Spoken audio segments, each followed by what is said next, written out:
There are quite a few different new Nintendo Switch 2 updates I want to cover with you all today, starting with a last minute sale. If you are in the market for a Switch 2, we actually have a Cyber Monday deal specifically from Walmart and specifically in the US, but you can save yourself $50 off of the Mario Kart World bundle if it is something that you pick up right away, because this is like a, as stock and supply last type of situation. But it is definitely worth highlighting, in my opinion, in case you are in the market for a Switch 2 right now. We also have some data that suggests that the Switch 2 is a very hot item for Black Friday and will probably translate to some rather large sales numbers that we will cover in the future in relation to Switch 2. Then we have, surprisingly, Nintendo just acquiring a company. So we did talk about this in a prior video. Part of their recent pitch deck for the investors was their cash on hand. They're looking to potentially acquire new companies, and they have done so in Bandai Namco Singapore. So we'll cover what that means. Then we do have a new updated look at Elden Ring headed to Nintendo Switch 2. And of course, we know this game was delayed to 2026. It was going to be a 2025 game, but it's looking better than ever in this most recent build, which does prove that the delay was probably needed and well worth it. We then have a good technical comparison of Assassin's Creed Shadows out on Switch 2, which will be released tomorrow. The same thing goes for Red Dead Redemption, with the Switch 2 upgrade getting some of its new footage available as well. And finally, a backwards compatibility update for Switch 2 in case you're having some games that you still notice issues with. There's a list of some new ones to double check now that the newest system firmware upgrade is of course available. But we'll get on the same page with all of this. Before we do, make sure you like, subscribe, and turn on your bell notification to join Sunbro Nation if you're new here. But we're gonna first kick this off right over at Twitter, where you can see the following post from Wario64. Nintendo Switch 2 plus Mario Kart bundle is $449 at Walmart. The MSRP is $499. So I did not think we would see any kind of discounts for the Switch 2 specifically. This one is, and if you know anything about how Walmart is doing their holiday season deals and stuff, you're essentially ordering from their local inventory. So you will have to go click this link. I'll have it in the description down below through the sources section. You'll want to click the link. You'll want to check if you have stock of this in your local area. And then I think Walmart does like same day delivery if you're a Plus member, or in some cases it'll be next day. But regardless, you can pick this up, the Mario Kart World bundle that's always sold for $500 for $450 right now. And considering this is the first year that Switch 2 is on the market, that's a rarity. I don't think any other retailers are doing any kind of bundle discount or discount off the MSRP at all. So I definitely wanted to highlight this with you guys in case, if you can by some chance snag this today. I do think it's a Cyber Monday only deal. And again, it's going to be dependent on your stock, and you do have to be signed into a Walmart account and add it to your cart to see the price. It is $449. I verified it myself, so definitely check into that if you are shopping for yourself or a loved one for the Switch 2, because it is not likely that we'll see another discount towards the system anytime in the near future. So we also have, on the note of Black Friday sales, this article going around over at Go Nintendo, where you can see Black Friday survey shows Switch 2 is one of the top 15 hot sellers of the shopping event. And that's without discounts. Now, of course, we just talked about a discount, but sure enough, anyone who follows Nintendo already knows that the Switch 2 is going to be a hot seller this holiday season. There are no doubt millions of gamers will be out there who are hoping to get a Switch 2 from family, friends, or Santa. While we don't have concrete numbers of the sales during this all-important holiday season, we do have a strong indicator that things are going very well for the Switch 2. In an Adobe survey, over 1,000 US consumers, we got a look at what categories and items people were looking to spend for Black Friday. Apparel and accessories sat at the top of the pile, with 50% of mindshare, followed by toys at 40% and computers and electronics at 36%. While the Switch 2 falls into that latter category, it seems plenty of people were still gunning for the Switch on Black Friday. Adobe didn't give a specific order, but they did share that the top 15 hot sellers for Black Friday, according to their data, the Switch 2 was very much included in that group of 15, also listed in the top 15 where TVs, Apples, AirPods, Aura Ring 4s, e-readers, kitchen storage, Tupperware, and you get the idea. All of that stuff was listed there. So the Switch 2, we do have some numbers out of Amazon. I think it's sold like over 100,000 out of that retailer alone, and that's all the data that is actually available. But, clearly this is going to be the first holiday season that Switch 2 is on the market. This is going to be a large chunk of new gamers that get into the Switch 2 ecosystem this year, and ultimately good sales for Nintendo do translate into a healthy life cycle for the console and a lot of third-party support, which is always something you want to see if you are a Switch 2 owner. So good news and good indications that Switch 2 is doing very well so far this holiday season. And of course, we'll get official numbers from Nintendo later on next year as far as how they really performed globally in terms of sales during the holiday season. But next up, we have Nintendo acquiring a brand new studio, which is an interesting one. So we'll read through this over at Go Nintendo as well. Nintendo acquires shares of Bandai Namco Studios Singapore to strengthen its development structure. Will be renamed to Nintendo Studios Singapore Ltd. And so you have Nintendo Co. Ltd. hereby announces that it's entered into a share transfer agreement with Bandai Namco Studios Inc.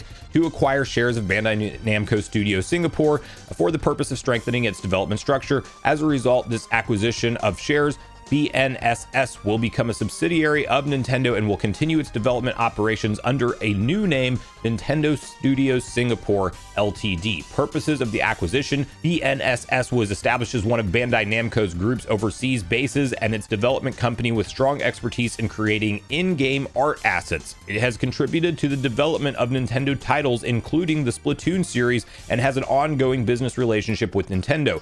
Considering this business record, Nintendo has made the decision to acquire shares in BNSS to strengthen the development structure of the Nintendo Group, subject to satisfaction of all relevant customary conditions. For transactions of this nature, Nintendo plans to acquire 80% of BNSS shares on April 1st, 2026. The remaining shares will be acquired after a certain period, once the subsidiary's operations have stabilized. Overview, and you just have kind of a breakdown of exactly what's going to happen with the stocks and everything here. We won't really read through that, but what you need to know is that Nintendo broadening their development capabilities by bringing in a company that they already had a working relationship with in-house. They're going to own it. They're going to rename it. That's clearly going to be a in-house Nintendo studio. It's Nintendo in the name after this, and it's not Bandai Namco like the whole publisher or anything like that. You will see like Nintendo acquires Bandai Namco in some headlines. It's like it's just their Singapore studio that has worked on things like Splatoon in the past with Nintendo. And it's specifically cited for them, being good at in-game art assets, which, game development being longer than ever, new studios that Nintendo can outsource things to and have them help on particular projects with. It's just a good thing at the end of the day. Nintendo is not the type of company to make massive acquisitions. They are definitely not a Microsoft out there where they're looking to take over like Activision Blizzard and some of the biggest publishers of the world, but companies that they already have an existing working relationship with when it makes sense for Nintendo to kind of deepen their resources from a development perspective. It makes sense for them to do stuff like that from time to time, and this is yet another acquisition they've made in light of recent ones like the Porch Studios. I think Shiver Entertainment was recently acquired by them. Also Nintendo Pictures, which was responsible for that Pikmin animation that we saw recently and stuff like that. Nintendo is broadening things as we go along here, and it'll be curious to see if they do any other acquisitions as we talk about 2026.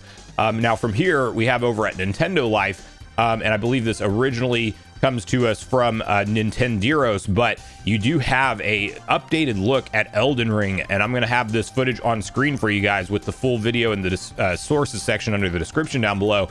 This is looking considerably better. If you remember some of the early footage that you saw of Elden Ring on the Switch 2, whether it be in docked or handheld mode, there was really noticeable frame dips and things that were happening that it was clearly sub 30 at times. Now, how low did it go? It was dependent on which article you read. Some people would say it's down to 15 frames or 10 frames per second and very noticeable and almost unplayable. Other reviewers saying it wasn't terrible, but it was, definitely there was just some jankiness to it and you could feel constant frame dips and stuff like that. And just looking at this footage, which of course is captured off screen and it's never the ideal way to inspect something like a frame rate in a game, I'm just not seeing anything that looks like a red flag to me, which is the nice thing. I mean, you're even seeing the open world in Limgrave, which was kind of the area that people noticed the performance starting to struggle. That stuff really seems to hold up just fine, and this is not going to be like a PS5 Pro level of performance of this game or anything like that. It's not running 60 FPS, it's running 30,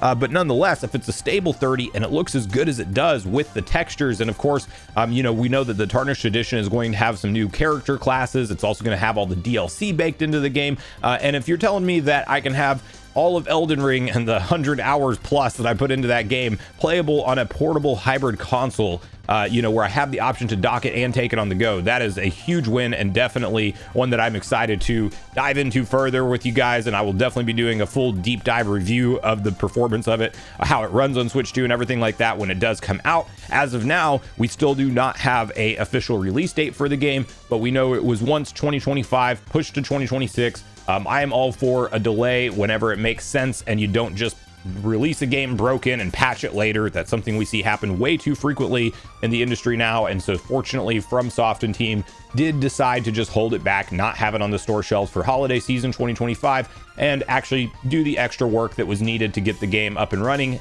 up to an acceptable standard. And it looks like they're making good headway and progress on that. So from here, we have a kind of a similar conversation, but basically a performance comparison that I will also have the full video linked in the description down below, from the Switch 2 version of Assassin's Creed Shadows, which, you might know if you're not the biggest fan of Assassin's Creed, you may not care about this game too much, but just looking at the visuals, you probably are well aware that this is going to be one of those kind of technical showpieces that people look to in terms of how well can Switch 2 run this game. And no doubt over time, we will see probably additional performance patches and things like that. And I will say texture wise and gameplay wise, it looks very comparable to other versions that are out there, being the Series S and the PS5. You will notice though, as you go through the frame rate counter section of this video, that yes, indeed, we are hovering between 25 to 28, 29 frames per second in a lot of cases, whereas, you're kind of getting a locked 30 more often on the Series S, and of course a locked 30 on the PS5 in quality mode. So there is going to be that performance conversation here, because this is one of the more intensive looking games modern generation that is running on the Switch 2. And again, I think with more time to refine and optimize the game, we may see that frame rate go up over time, but this is out as of tomorrow at the time you're seeing this video go live.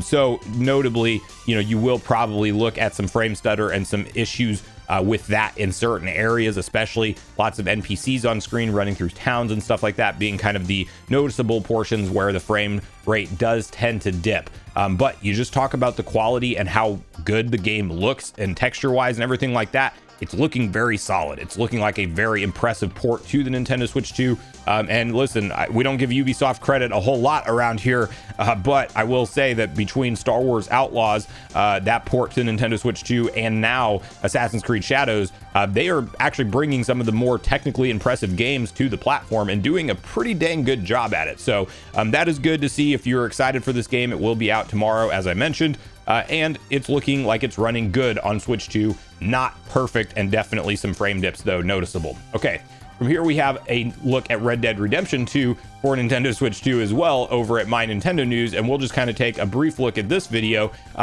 Red Dead Redemption already ran and looked great on the original Switch, but it was, of course, a 30 FPS game, and it was something that, you still could see some of the lower resolution kind of drawbacks where, you're only hitting a maximum resolution in docked of 1080p. That's now 4K, it's HDR visuals, it's 60 frames per second. Things just look clearer, more sharp. You don't see frame dips and stuff like that in the Switch 2 version, which is really nice.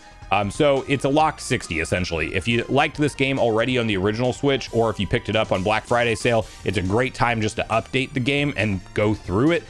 This is a free update, so you do not have to pay for it. So it's just kind of one of those no-brainer things if it's already in your library, or if you picked it up on a sale. This is a great time to re-experience Red Dead Redemption, better than ever, in fact. And it's nice to see a fan-beloved game like this get that kind of modern generation upgrade feature set for Switch 2. And of course, there's still outstanding rumors and leaks from sources like Nate the Hate, who is extremely credible. Now maybe missing it on timeline sometimes because things do get delayed and pushed back and changed around. But Red Dead Redemption 2, according to Nate the Hate, was originally a 2025 game. That doesn't seem to be the case anymore. But I do think Rockstar will just kind of surprise us one morning and announce that relatively soon it will be out on Switch 2, Red Dead Redemption 2 that is, and be coming to the platform. And, we'll probably find out about that more in the future. But, nonetheless, it's a good time to get into the series, and a great time to boot up the original, which was already a good port, now looking that much better for Switch 2.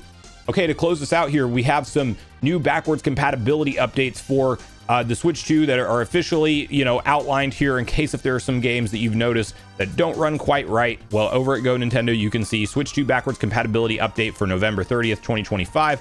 Slowly but surely, and the games in question that are officially updated to work better with Switch 2 are Doom and Doom 2, Guardian Tales, Skies Above, Sugar Dew Island, Super Mega Baseball 4, Time Spinner, and there are some games that are outlined that are not working fully and still need to be updated, like Resident Evil 4, Pokemon Brilliant Diamond, and Shining Pearl being the big ones there that stand out.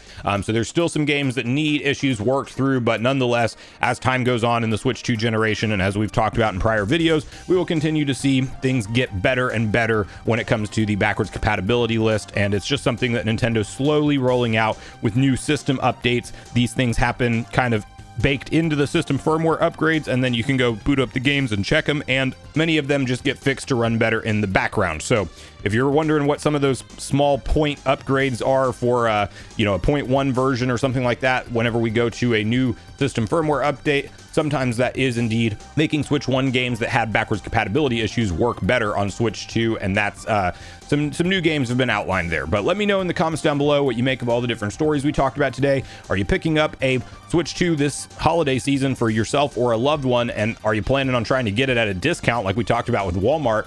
What do you think about Nintendo acquiring Bandai Namco Singapore? Do you think that we'll see anything else in terms of acquisition from 2026 and beyond? Are you personally excited for Elden Ring, Assassin's Creed Shadows, or Red Dead Redemption? And what do you think about the performance of those games on Switch 2 right now? And have you personally noticed any backwards compatibility updates that have made your gameplay experience better on Switch 2 with Switch 1 games? So make sure you share all your thoughts and feelings in the comments down below before you leave, regardless if we agree or disagree. Also, make sure you like, subscribe, turn your notification bell. And with that, I've been Sunbro, you've been Nation. Thanks so much for watching, and I'll see you guys in the next video.